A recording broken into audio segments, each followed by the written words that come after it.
Welp, we're finally here, guys. Well, we're not quite there yet because we still must wait somewhere in 2019, but a trailer for Young Justice was recently released, and you have no idea how excited I am to actually see new footage of Young Justice once again.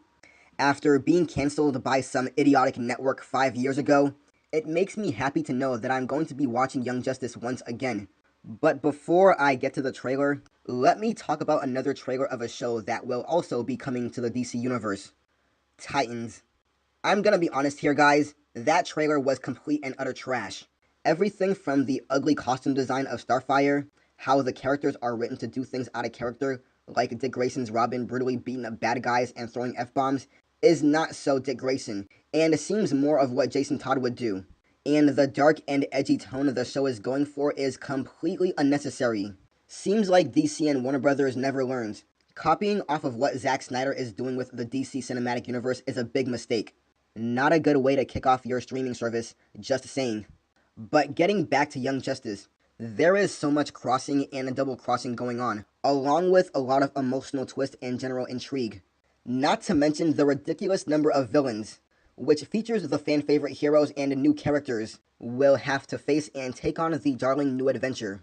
It really looks like the up-and-coming season will delight fans who've been looking forward to the show's return for years. According to the synopsis of Season 3, Young Justice Outsiders will deal with some pretty heady stuff. The backdrop of the season is described as being one that will touch on all the corners of the DC Universe. And that certainly seems to be the case considering the sheer number of bad guys discussed and shown in the trailer. The team will be tasked with stopping the metahumans trafficking ring, as well as dealing with the intergalactic arm race of control of these superpowered youth. If all of that drama with the aliens doesn't get you interested in Season 3, then you can also count on the new hero Aerosite, spoiler, and 13 joining the new fight. It sounds like at least one of them will be metahumans who's still getting used to their powers. We get some returning cast members of Static, Tim Drake's Robin, Wonder Girl, 13, Aerosite, Arsenal, and Beast Boy, along with Superboy, Aqualad, who is not in the trailer, and Nightwing. The returning series sees the team facing off against several challenges to save the world. So if you were hoping to spend the fall immersed in some jam-packed animated entertainment, it sounds like Young Justice Outsiders will have you covered. Of course, if you want to get into the fun, you'll need a subscription to the DC Universe. Luckily, we've known for a few weeks now just how much you will pay. An annual membership will cost DC Fanatics $74.99, while those looking for a month-to-month basis will be $7.99 a month.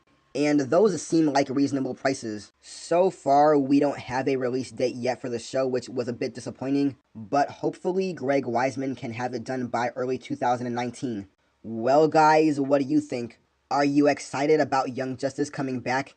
Let me know down below. This is Red Wolf signing out, and I'll see you next time. Peace.